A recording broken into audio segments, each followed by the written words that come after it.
Hello and welcome to Games4all Extra, part 2 of our retro special. Thanks for watching last week's, if you did. If not, go download last week's show, part 1, where we talked about everything from the Magnavox Odyssey to the Mega CD. We talked so long we haven't even had a chance to change our clothes. Indeed, we've just carried right on. So that's pretty much what we got up to, the Mega CD. What happened after that? Several years later, we see a metric fuck ton of failed consoles that just didn't quite hit the mark.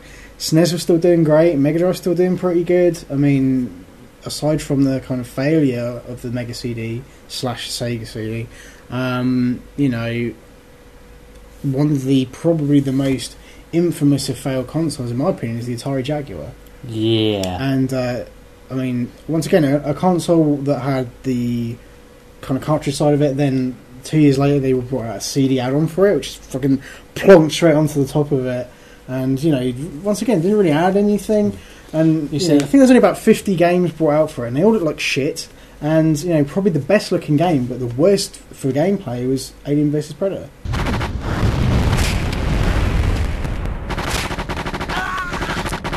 At this time, people had their consoles, they had a SNES or a Mega Drive, and they had a huge library of games to choose from that still looked good and passable. Yeah. And, you know, there was no need to upgrade at that point. We weren't in a position, or we weren't at a stage where we are now, where nowadays we need the best. We need things to look better, we need things bigger, we need things faster and more powerful and all that. And back then we were just happy with what we had. Indeed. I think playing into that, though, Sega weren't content. They were obviously very unhappy with the failure of the CD add-on for the Mega Drive, so they thought, well, hey, you know what? Here's what we're going to do. We're going to bump up the power a bit and just keep with cartridges. The 32X was born. Yeah. Once again, just another kind of add-on. You just chuck it in the top of the Mega Drive or Genesis and then whap another cartridge in, and, you know, once again, you had the 32-bit kind of revolution started there, but what games were there? I mean, there's Doom, Mortal Kombat 2, I think, a few others. Add-ons weren't a big thing for the Mega Drive. A massive failure, once again, for the 32X. A year later, I think in 94, they said, screw it all together, we're going to bring out a new console, and they came out with the Saturn, another 32-bit system. This time they utilised discs. Yeah. Once again, a CD system. Yeah, and people were slow to embrace the discs, but it did catch on. It did get a fair amount. I think a lot of people were annoyed at Sega though for very quickly dropping support of their systems, like the Mega CD and the 32X. And, and they didn't want to. I think it might have hurt Saturn in the long run because they didn't want to invest in it because they didn't know how much longer. Early adopters always getting stung with that kind of stuff. And felt cheated, and therefore, you know, initially Sega, when every time Sega launched a console, didn't quite do as well as it probably should have done because, you know, let's face it, people were probably concerned about buying a console so early in its lifespan and not knowing how long a lifespan it was going to have in total. So, but the Saturn came out, we both owned one, and I had a lot of fun. I had a lot of fun with Saturn. Saturn had some great games. Yeah, there were some absolute gems. Some of the best games I've ever played were on the Saturn. Very modest software support. I mean, like Alien Trilogy, I remember playing, and you know, that was a fucking cool game. To be fair, Panzer Dragoons, the rail shooter thing. It seems so kind of so last decade, or whatever now. But back at the time, it was amazing. That was a game that I actually, probably one of the first times I felt truly addicted to playing something. I would constantly play it.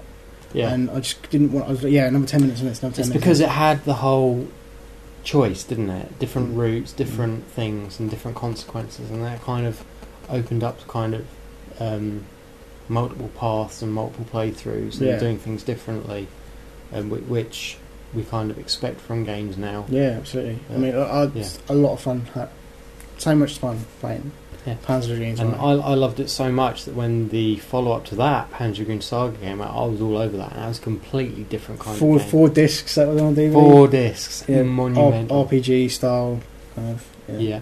Real kind of thing, really. Yeah, it was, more than was, mine. But I played a bit of it and I enjoyed what I played of it, so yeah. Yeah, I mean, huge game for the time. I mean, considering it was on 4 discs, but it's one of those games which is still so popular and still so good that people who still have Sega Saturns, you cannot pick up Panzer Dragoon Saga anywhere for like less than 100 or so quid. Yeah, it's mad. It is that popular and that hard to come by that it is one of those rare sort of gems, and it's made its mark. Indeed. Just quickly, other games I remember and enjoyed playing a lot of on the Saturn were Virtua Fighter 2. Which is like the first 3D beat 'em up. Indeed. We played. And Sega Rally, which Sega Rally. for a racing game was just too much fun. I think too much fun. Yeah. Really enjoyed it. And you think about it now, they were like, how many tracks? Like 3? Yeah, it wasn't very many. 3 tracks, 3 cars. Yeah. It's very so much fun. Yeah, I know. I don't know why. Looking back on it, I don't know why. So, snap to 1994. Yeah. The same year the Saturn came out, Sony enter the kind of the console wars in a way. Yeah. Now, there's an interesting story behind this, isn't there? Yeah. Because Sony's PlayStation, that's what we're talking about, originally started life as an add-on for the SNES. For the SNES, yeah. Well, basically, Nintendo have been working with Sony quite closely because Sony produced the sound chip that was in the SNES, which gave it, I think, overall, and feel free to punch me on this, but overall, I think the SNES probably had that better quality of sound to the Mega Drive. Yeah, no, I agree. They were kind of commissioned to, look into, research, build a CD add-on for the SNES because that's kind of what the competition was doing. Let's look into that. And I think Nintendo were really very smart about a lot of decisions. They turned around and said, "Do you know what? We're actually kind of going to abandon it, and we don't see the move to CD being worthwhile. We're going to stick with cartridges." And which was kind of the move to optical media took a long time for Nintendo. Yeah, it was kind of what the public was there. I think they could see that gamers in general were very sort of hesitant about moving away from cartridges. Yeah, which they'd grown comfortable with. We knew about to CDs, which back then was still the new way of doing it. I mean, CDs were there for music. Indeed, yeah. I mean, so in the end, basically, Sony said, "Well, you know what, fuck it. If you guys aren't gonna," I don't think they didn't say fuck it, but they come to say, "Well, if you're gonna abandon it, we'll just take it on as our own project." And then the PlayStation was born, and craziness. I mean, think about it though.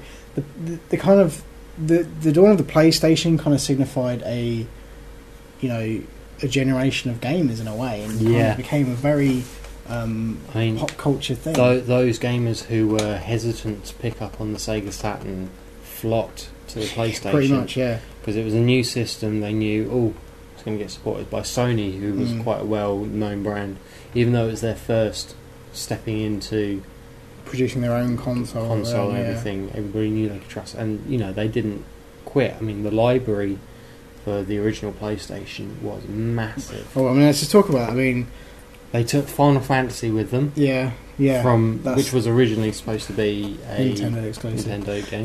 Because of the CD. Yeah. That's what happened. Because of the CD, because of the storage, they didn't want to stick with cartridges to do the Final Fantasy series any longer. They were like, no, CD's the future. Let's go with Sony. And Final Fantasy 7, which was the first one, came out with 3 CDs anyway. Yeah. So, can you imagine the amount of cartridges?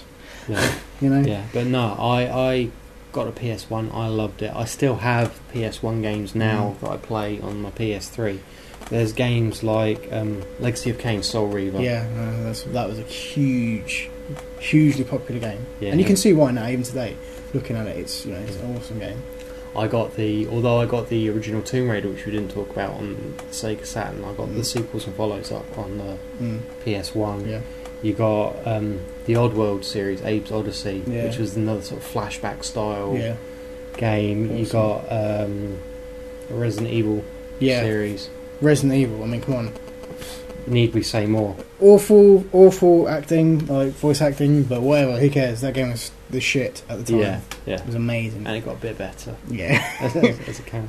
Silent Hill as well. Yeah, I dude, remember one of the creepiest fucking games I've ever played in my life, and it's on. I'm pretty sure I might have blocked this out, but I'm pretty sure I did actually shit myself. Awesome. I actually believe that. Yeah. And Nightmare Creatures, I think for me, is one of those other games for the PlayStation. One of those underrated classics. One of those ones which isn't sort of widely. No, but I played it and was like, holy shit, this is awesome. People who remember it thinking, yeah. And of course Tekken, which was their answer to the 3D fighting. Indeed, yeah. Which had a pretty good which was run. turned out to be more popular than the Virtua Fighter, I think. So yeah, awesome. And obviously great titles like Twisted Metal and Grand Theft Auto also. Yeah, for PlayStation. And amazing. You know, these games have stood up to the test of time. A lot of them you can now buy on the PlayStation Network. A lot of them, the discs still run on PlayStation 3, and you know, PS1. I think was a huge success. Undoubtedly, yeah. I mean, you can't argue with that. Yeah. But another huge success, sort of in the same generation, but almost skipping a bit, was Nintendo's next entry. Yeah, 96. The N64 came out, still using cartridges. Yeah. You know, way to stick to your guns, Nintendo. Yeah, but it was a slightly more powerful machine. Yeah. Whereas the Saturn and PlayStation were 32-bit, this was 64. Twice the power? Yeah. Good. It showed. It did. I mean, titles like Mario... Super Mario 64. I spent so many hours on that game. I will say, one thing that Mario had over Sonic was the transition to 3D works so much better than any 3D shit they tried to do with Sonic. It just did not work. And like I said, it's one of those things where the 2D platforming Mario game hasn't really changed over years, and since Mario 64, his 3D entry stuff like Mario Galaxy and all that, they very similar. Very similar to so Mario 64. If it ain't broke, don't fix Indeed. it. I mean, Star Fox 64, huge cult following. One of the most popular. Do a barrel roll. One of the most popular Zelda games, Ocarina of Time. Oh yeah, I think one of people's favourite ever. And again, Zelda games. This is another game that's getting a remake now. Yeah, it's being re-released on the 3DS. Indeed, that just shows how popular it was. Well, speaking of remakes, GoldenEye. Oh, and GoldenEye, of course. You know, if you had an N64, you had Mario, you had GoldenEye, no matter what. Yeah, pretty much. Yeah. But we will kind of choose to ignore Superman 64. Shut your mouth. So we'll skip forward a few more years. 1998. Sega, tired of being pushed around. Yeah, Saturn failed. Kind of, you know, the support and the kind of popularity waned very quickly. PlayStation was getting a lot of props. You know, the N64 was doing great. And at this point, I'm kind feeling of the pinch. I feel really sorry for Sega because they had so many innovative ideas. They looked so far ahead, and you know what? They did everything right. It's just the public didn't respond to it. Well, another console that I owned, 1998, Sega Dreamcast. Now, I never actually owned one, No. but I did have a very good friend who lent me one for a few months at one point, so I have quite a lot of experience. Yeah, I mean, the Dreamcast was the first ever, was it 128-bit console. Again. Still using them CDs with a slightly different format. Had a modem. Yeah, could play online. Playing. Once again, Sega bringing out something that was kind of ahead of its time, and I think people just didn't kind of get it. But I tell you what, the Dreamcast was an amazing console, some absolutely amazing games, and you know what? It did a lot of things right that, you know, should have really propelled it to success, but it just kind of never did. And I think Sega shot themselves in the foot very early on with a lot of their other consoles, and it just gave them a bad reputation. Yeah, with such high competition from Nintendo and Sony, it was really hard for them to make the Dreamcast the success they wanted it to be. But you know, unfortunate. It's unfortunate that the console failed, but I think it's safe to say that the games didn't. Well, put it this way, Crazy Taxi 1 and 2, very fond Yeah. memories of playing that. You can pick that up as a part of the Dreamcast collection on PC and Xbox. This is what I mean. This is the point Amazing. I'm getting at. A lot of these games you can get now. I mean, they're being re-released. Yeah, I mean, House of the Dead 2 I've got and I've played on the Dreamcast, and it's cheesy as fuck, but it's a lot of fun. House of the Dead you can get on the Wii now. Jet Grind Radio, Power Stone 2. Oh, Power Stone. Yeah, is just seriously amazing. immense. Sonic Adventure 1 and 2, like Probably killer titles in my opinion. Sonic Adventure. They were his only successful foray into 3D, I think. Yeah, personally. Yeah. And there were still issues, but overall, pretty fucking good experience. Yeah, it was kind of his swan song, Mm. I think. And of course, one of my favourites on the Dreamcast was Shenmue, Yeah. which was like this big. It's hard to explain. Was it an RPG? Was it a fighting game? Was it an adventure? You decide. It was so radically different, but it was amazing. And another game that came out and had quite some time ago was re-released in HD was Rez. Rez, The yeah. Dreamcast. Oh my god!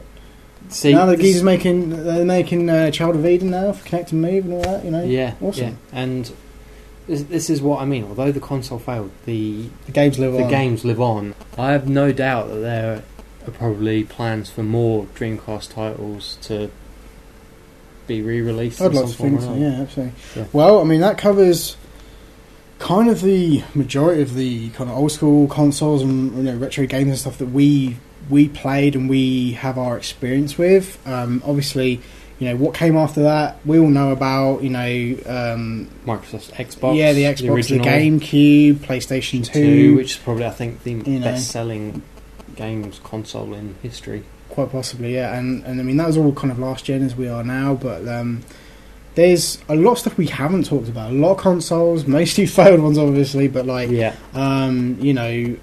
it's either because we didn't own them or hadn't played on them, and a lot of games got ported from other consoles and stuff, and that's perhaps how we got to know some of their games. But also I think we've purposely steered clear of the handheld market because that's kind of its own absolutely. Well, area of gaming. the Neo Geo, SNK's Neo Geo, never owned one. Philips CDI, always wanted one, never owned one. Atari Lynx Atari Lynx. always looked cool. Yeah, it's In the in magazines colour and and everything. then Then you had the Game Gear, Game Gear. which was basically just a portable master system. Essentially, yeah. I mean, you owned one of them, didn't you? Yeah, I had a Game Gear, Awesome. and I also had the little converter pack that you plugged into it, so you could actually play master system games on it Awesome. because they were the same. They were Yeah. just different That's size amazing. cartridges. Nintendo Virtual Boy. For anyone who doesn't know what that is, just fucking Google it because that's amazing. Yeah, It's unbelievable. I'm surprised there wasn't a lawsuit with the amount of headaches it gave Yeah. people. Something we haven't talked about that kind of has had a longer lifespan than the consoles that we've talked about. A system that's kind of constantly evolving and changing and adapting is the PC. Yeah, And I have a very sort of. you used to be a massive PC gamer, and you've kind of converted back to console. I have a little bit. love-hate relationship with PCs in the fact that there are certain PC games that I love, but I hate the fact that I can't afford a decent enough PC to play them. So, For me, when I think of PC games, I think of things like Wolfenstein and Doom 1 and 2. it was the birthplace of the first-person shooter. Yeah. So for me, And yeah, winner. for me, So that's what PC was all about for me. For me, PCs were the start of my long love affair with BioWare. Don't know why I just made that noise, but yeah. Okay. Oof. For me, PCs was top-down isometric RPGs. Yeah. They had like the Baldur's Gate trilogy, or Baldur's Gate trilogy, rather. Yeah. Monumental games. Still got them to this day. Still play them. Mm. Planescape Torment ran on the same engine, but made by Black Isle, who are now Cool. Obsidian. Mm. You've got Fallout 2 that were also Black Isle. And wait for it, Deus Ex. Deus Ex, Yeah. Deus Ex, which is a first-person shooter, but also an RPG, Awesome. which is also getting another remake / prequel / So, to be update. fair, I mean, this is kind of why we did this whole retrospective kind of look at the games that we've played, at least, and the games that we have very fond memories of, and hopefully you have had similar experience with some of these games that we've talked about. Maybe not all of them, obviously, because what we've talked about is very particular to us. But it's the right time to do this because of all these reboots, these remakes, these reimaginings and stuff. So it's huge at the moment. I think it's also important to mention the fact that for every game that we've mentioned, there are probably about 5 or 6 that we've enjoyed just as much, but didn't make as big an impact. Yeah, absolutely. We've played a lot of games. So hopefully this has not been boring for you guys, but you're like, well, if anything, it's a chance to see like little clips of old games. Yeah, and maybe bring back that's some where memories. the fun's at. But I want to thank everybody for downloading and watching the show and supporting us. And please carry on doing so. Check out our website www.games4podcast.com. Check out the audio podcast. There's new episodes every Friday. Don't forget to also check out our good friends at the undergroundgeeknetwork.com. We love them. They're awesome. Good guys. And they talk about games too, and occasionally some retro stuff in there. But yeah, I've had a lot of fun talking about this stuff. It's been really good, and thanks for joining us for the last 2 weeks. And we figured we split into 2 halves because we talked so much about just all of this crap. There's so much to talk about, So a lot of these games in the console, even the consoles we talked about, we're quite fond of, and wanted to do something. We wanted to do a retro kind of podcast for a while. And we figured we'd do a video because we can show off all the cool game, or not maybe sometimes not so cool gameplay footage and stuff. So because in the end, we can talk about these games as much as we want, but really, you want to see them. Yeah, indeed, you have to see them to believe them. Yeah. So thanks very much for watching, and we'll be back very very soon with another video. In a month or so's time, we'll see. Thank you very much, and goodbye. Goodbye.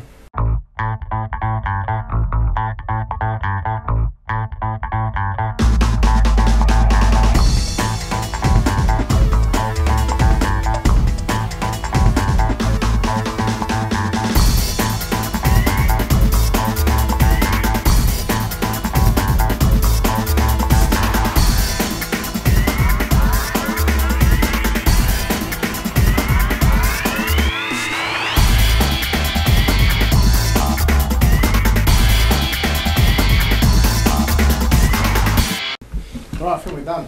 Awesome.